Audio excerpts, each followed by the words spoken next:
I need to take a second and clarify something that I said in a video the other day before I go back outside and pick more elderberries for our farm stand. So I was talking about the Panopticon and how concerned I am about the behavior that we are seeing on social media, where we are behaving like cops. We are filming people outliving their lives, and then we are posting about it on social media for our consumption, right? And then for our dissection and judgment.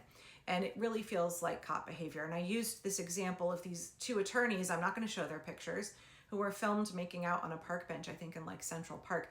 The video went super viral, the photos of it went super viral, and those attorneys had to apologize. Like, who do you think you are photographing strangers who are like, sure, they're making out on a park bench. Why is that your social media content? Why do you feel like you have the right to surveil everybody and post people living their lives? Just let them live. Stop posting people on social media for content.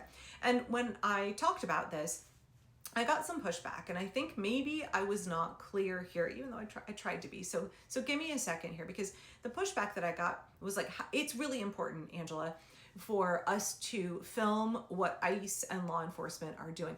The fact that everybody has a phone and they're filming everything is not a bad thing. It's actually a good thing, because it's one of the only ways that we have to hold law enforcement accountable. We are talking about two entirely different things. I am talking about private citizens who are trying to live their lives being filmed by other private citizens, posted online for public consumption and judgment. Why are we doing that? What is our hope there? If they're doing something that we think is questionable or naughty or bad or harmful, then are we wanting them to be punished for it? Are we hoping that they will lose their jobs? Are we hoping that they will suffer? Or is it just something that we think is cringe and embarrassing, and we want to judge them and we want to get entertainment from that? What's our goal? And again, who benefits from having us constantly filming each other? Who benefits from having a society where you are afraid that any action you undertake in public, like you're afraid to pick your nose in public because somebody might film it and post it online. You're afraid to go to an all-you-can-eat buffet because somebody will film you and talk about your body shape in a judgmental way on the internet for public consumption. That is cop behavior. That is creating the surveillance state, the panopticon. That is social media platforms getting you to be complicit in building and reinforcing the surveillance state. Don't be a fucking cop. That is entirely different than us filming public officials. We are private citizens. Police officers, ICE agents, government officials, elected officials are public officials. They are doing their official duty, their job. In the course of carrying out their duties, we are allowed to film them. There is no expectation of privacy for public officials who are funded by public money. Yeah, we should be filming cops. Yeah, we should be filming elected officials when they are engaged in doing what is supposedly their jobs, right? Yeah, we have to do that. We have to do that. Just because, you know, establishment Democrats want ICE agents to wear body cameras, and they spent more than $10 million of our public money to require ICE agents to wear body cameras, they don't wear them and they don't have them on. So if we want to keep us safe, we have to keep us safe. It's crucially important for citizens to be documenting what law enforcement is doing, not necessarily to post it on the internet for content, but for evidence, And I want to give you a really good example from Los Angeles from just yesterday. Shit down, motherfucker! Put that shit down! Put that shit down!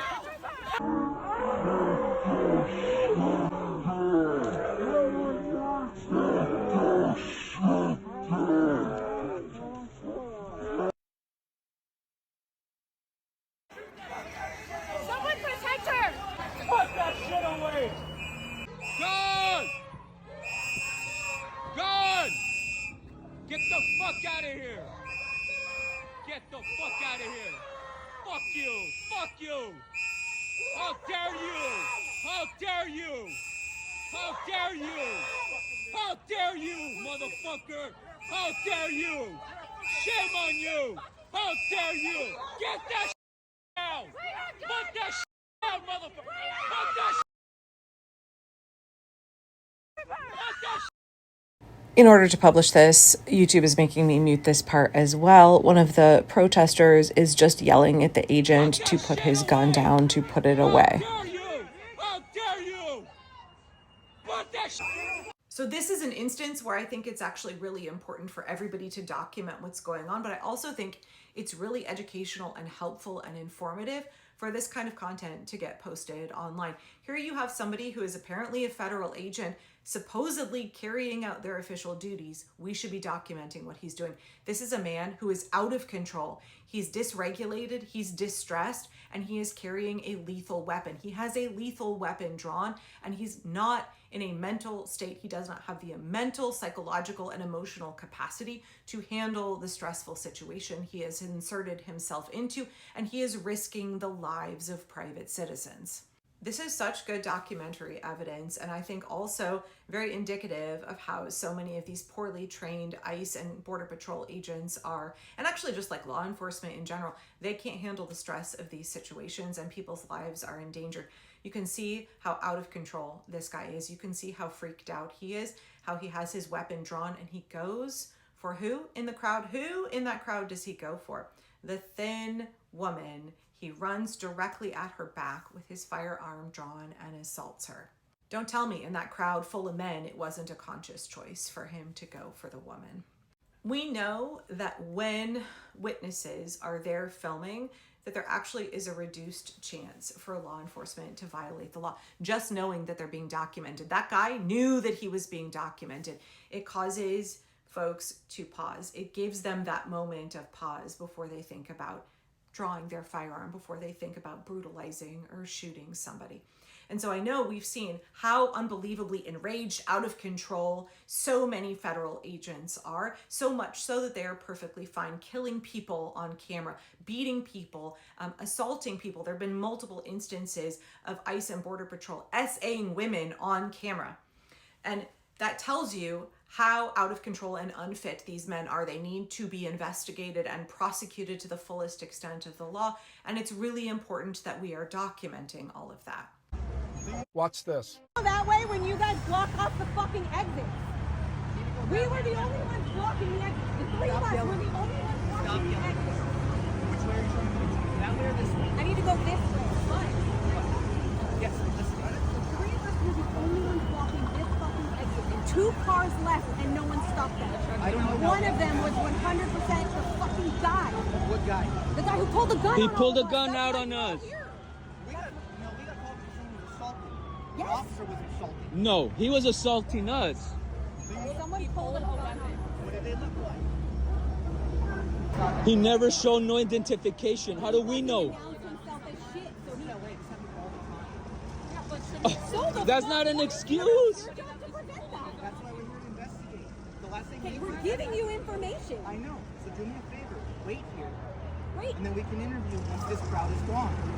There is no expectation of privacy for public officials who are doing their jobs. These guys don't want to be filmed. They're wearing their gaiters all the way up to here. They're covering their faces because they don't want you to know who they are, because they know that they are violating the law. There is no expectation of privacy. What we are seeing right now is all of this moving the needle, right? Where they think they don't have to give out their name and badge number. They don't have to present a warrant. They don't have to tell you who they are. They don't have to identify themselves. They don't have to show their faces. They don't want you to film them because they are trying to hide. They are trying to prevent you from gathering evidence. But we all have to reestablish the norm that there is no expectation of privacy for public officials carrying out their official duties. None. And we have to document. We have to bear witness. We have to record evidence. At the same time, we also have to understand if we are resisting fascism, authoritarianism, the erosion of our rights and the creation of the surveillance state, that means we can't engage in cop behavior when it comes to our fellow working class people, when it comes to our neighbors, our fellow citizens. Stop being cops on social media. Please stop recording people trying to live their lives. Stop recording people doing something that you find cringe or you find problematic and posting it for content on the internet. Even if you think that they're a bad person, I really want to challenge you to dissect, to think through, to ruminate over how you are creating the panopticon, how you are allowing the surveillance state to use you for its own benefit when you do that. I know there's monetary incentives.